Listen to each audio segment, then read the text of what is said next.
algumas recordações de Betânia. Betânia está aproximadamente a 10 quilômetros de Jerusalém.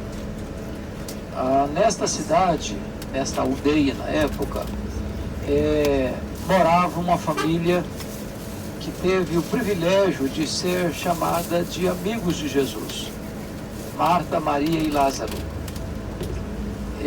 Quando Jesus vinha para as festas, e vale destacar que Jesus era um judeu, observador da lei, ele guardou a lei, ele cumpriu a lei, ele era o fim da lei. Então ele vinha periodicamente em Jerusalém nas festas, as festas de Israel. E diz a Bíblia que às vezes ele vinha para Jerusalém e vinha hospedar aqui em Betânia, esta família que era amiga dele. E 3 episódios nos chamam a atenção aqui, e as 3 ligadas a essa família.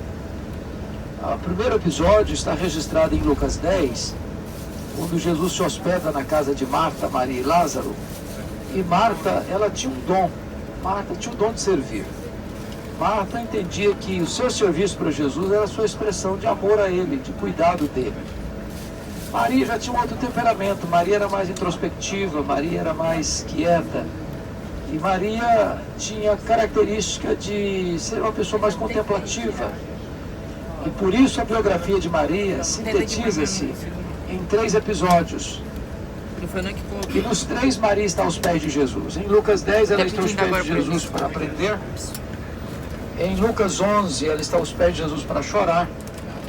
E em João 11 aos pés de Jesus para chorar. E em João 12 aos pés de Jesus para agradecer. Na primeira feita, Marta ficou tão irritada com Maria, porque ela estava preparando a refeição e trabalhando praticamente sozinha, e Maria sentada aos pés de Jesus, que ela chegou a dizer: Senhor, não fala com a minha irmã aí para se mexer, para levantar e vir me ajudar?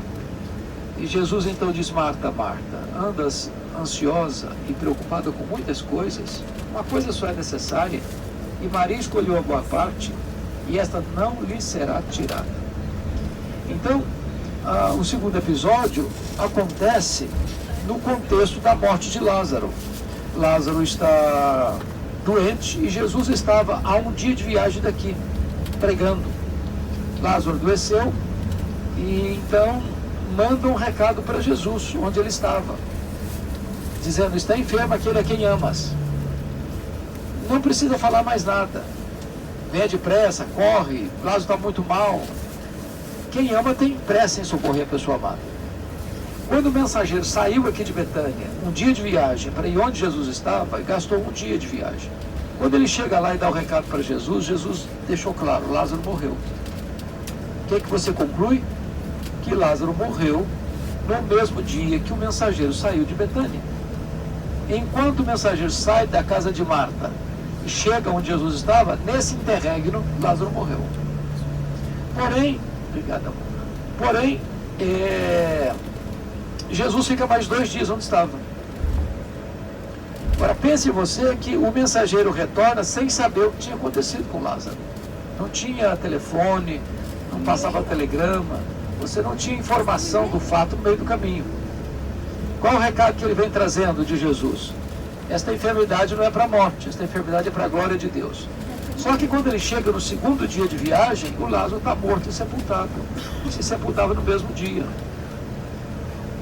E imagine você o nó que dá na cabeça da Marta. Jesus mandando um recado para ela de que a enfermidade não era para a morte, era para a glória de Deus, mas o irmão dela estava morto e sepultado. Jesus fica mais 2 dias, então faça as contas comigo. Se o mensageiro gastou 1 dia para ir, 1 dia. Se Jesus fica mais 2 dias, 3 dias. Só no 4º dia Jesus vem. Quando Jesus vem, o Lázaro está morto e sepultado exatamente há 4 dias. E é nesse contexto que Marta sai ao encontro de Jesus, e note que Jesus não chegou a entrar na aldeia imediatamente. Por que ela não chegou a entrar? Porque nós estamos falando no contexto da semana da Páscoa. E Jesus sabia, e já tinha alertado aos seus discípulos, por 3 vezes, que ele seria entregue nas mãos dos anciãos, dos sacerdotes, Ou seja, os membros do Sinédrio estavam orquestrando contra ele, para prendê-lo e matá-lo. E Jesus sabia que seria exatamente nesse período. E então ele não queria antecipar os fatos, e ele não entra diretamente. E Marta vai ao encontro dele, com a sua alma profundamente machucada, e disse: se tu estiveres aqui, meu irmão não teria morrido. Jesus disse: não, Marta, o teu irmão há de ressurgir. Ela respondeu: eu sei que vai ressurgir no último dia. Note você que Marta conjuga o verbo no passado: se tu estiveres aqui. Depois ela conjuga o verbo no futuro: eu sei que vai ressurgir no último dia. Jesus então diz para ela: Marta, eu não fui, eu não serei, eu sou a ressurreição e a vida. Eu opero hoje, eu manifesto meu poder hoje.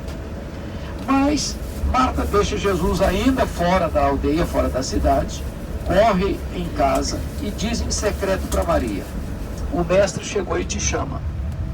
Maria sai furtivamente do meio da multidão, porque tinha muita gente na casa deles, condoendo-se com eles. E ao chegar lá, Maria mais uma vez se prostra aos pés de Jesus, repete as mesmas palavras, talvez sem um tom de censura de Marta: se tu estiveras aqui, meu irmão não teria morrido. E Jesus pergunta para ela: onde o sepultaste? E então Maria traz Jesus exatamente para o local onde nós estivemos. E ao ver Jesus, o túmulo de Lázaro, Jesus chorou. Jesus chorou. É nesse contexto que as pessoas vão chegando, porque Jesus não estava entrando publicamente, a presença dele foi atraindo gente, atraindo gente, atraindo gente. E aí todo mundo sai de casa, vai para aquele local. E Jesus então diz para as pessoas: tirai a pedra. Os túmulos eram cavados em pedra e eram fechados com uma pedra. Marta mais uma vez interfere e diz: Senhor, já cheira mal. Em outras palavras, não adianta mais, agora passou do ponto, agora não adianta, não tem como mais. Por que não tem como mais? Porque dentro da crença dos rabinos judaicos, um morto poderia ser ressuscitado até o terceiro dia. Deus já tinha feito ressurreições no passado, através de Elias, através de Eliseu. O próprio Jesus já tinha ressuscitado o filho da viúva de Naim, a filha de Jairo. Mas dentro da crença dos rabinos, um morto não podia ressuscitar a partir do quarto dia. Só o próprio Deus podia fazer esse milagre. Pois Jesus espera exatamente até o quarto dia, para que a nação de Israel se rendesse ao fato de que ele não era apenas um grande homem, ele era o próprio Messias, ele era o próprio Deus feito homem. Então Jesus diz para Marta: Marta, se creres, verás a glória de Deus. E então Jesus chega na boca do túmulo e dá um grito: Lázaro, vem para fora. E imagine a expectativa, imagine a cena. A multidão com os olhos fixos, com a respiração suspensa. O que vai acontecer? E de repente Lázaro brota de dentro dessa caverna mortuária, todo enfaixado em panos. E Jesus diz: desatai-o e deixai-o ir. Esse certamente foi o maior milagre público de Jesus. Esse milagre produziu duas coisas: primeiro, muita gente creu nele, e segundo, isso foi exatamente a gota d'água para que o Sinédrio se movesse com mais rapidez, para que Jesus fosse preso e fosse então condenado à morte.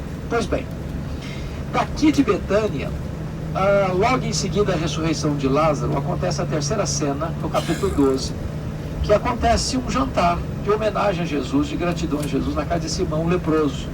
Quem estava lá? Marta servindo, Lázaro à mesa com Jesus. E é nessa cena que Maria aparece, com um vaso de alabastro, contendo um perfume preciosíssimo, com 1 libra de perfume. Uma libra, 1 litro é 2,2 libras, ou seja, quase meio quilo de perfume. Derrama esse perfume sobre a cabeça de Jesus, que escorre pelo corpo de Jesus, e ela desata os seus cabelos e enxuga os pés de Jesus com os seus cabelos. Isso provoca uma reação dos discípulos, normalmente Judas, que era o tesoureiro. E isso é um desperdício. Isso poderia ser vendido por mais de 300 denários e dar-se aos pobres. E murmuravam contra ela. E diz a Bíblia que molestaram a ela. E Jesus então diz o seguinte: por que molestais? Ela praticou boa ação para comigo. Os pobres sempre os tendes convosco, que podeis fazer bem a eles como quiserdes, mas a mim nem sempre me tendes. Ela fez o que pôde. Ela ungiu-me antecipadamente para o dia da sepultura. Em verdade vos digo que em todo o mundo onde for pregado o Evangelho, será contado o que ela fez para a memória sua. Aqui está um ponto muito importante a entender. Porque é a partir daqui que Judas, que ficou muito irritado com ela, sai aqui de Betânia para ir lá em Jerusalém vender Jesus por 30 moedas de prata. É daqui que ele sai.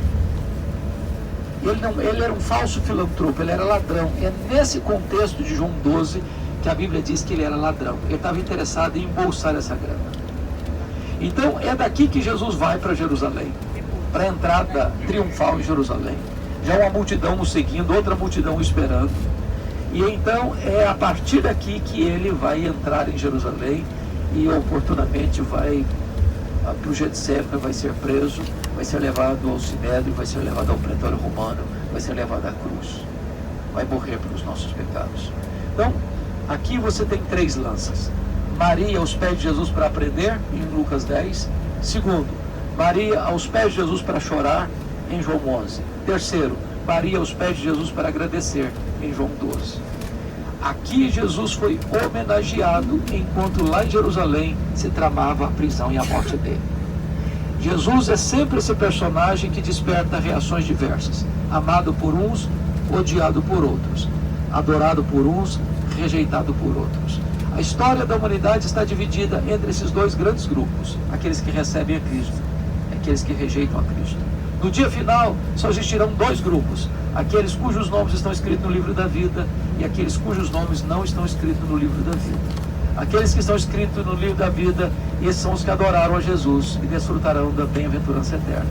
Aqueles cujos nomes não foram encontrados no livro da vida, esses serão lançados no lago de fogo, a saber, a segunda morte. A pergunta é, em que grupo eu estou? Deus nos ajude.